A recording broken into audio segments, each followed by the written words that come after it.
Margaret had lived in the sprawling Victorian mansion for nearly 50 years, but tonight was different. The cold autumn wind lashed against the windows, and the trees outside seemed to groan in agony. A sense of unease settled in the pit of her stomach as she sat in the dim candlelight, knitting the same scarf she had been working on for years. It was on nights like these that the house seemed to come alive with whispers, pale echoes of the past. She glanced at the grandfather clock in the corner, its pendulum swaying rhythmically. Midnight was fast approaching. Suddenly, an inexplicable chill seeped into the room, causing the flames of the candles to flicker. Margaret's hands trembled slightly as she tried to focus on her knitting. She had always dismissed the stories about the house being haunted, attributing the strange noises and fleeting shadows to its old age. But tonight, she wasn't so sure. As the clock struck 12, the whispers grew louder. They seemed to be coming from the attic, a place Margaret had not ventured into in years. Something compelled her to rise from her chair and make her way to the creaky staircase.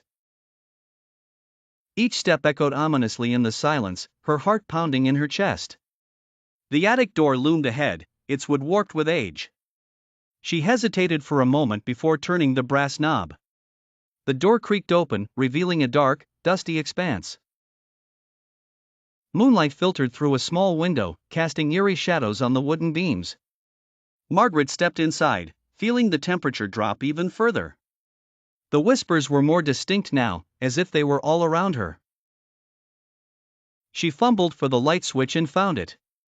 A single, flickering bulb illuminated the attic, revealing old trunks, cobwebs, and forgotten memories.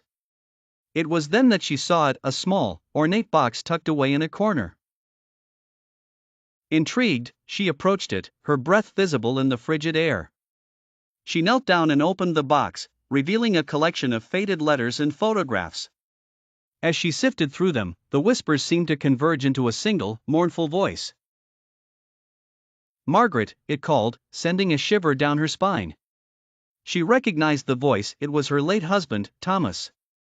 He had passed away tragically decades ago, and she had never fully recovered from the loss.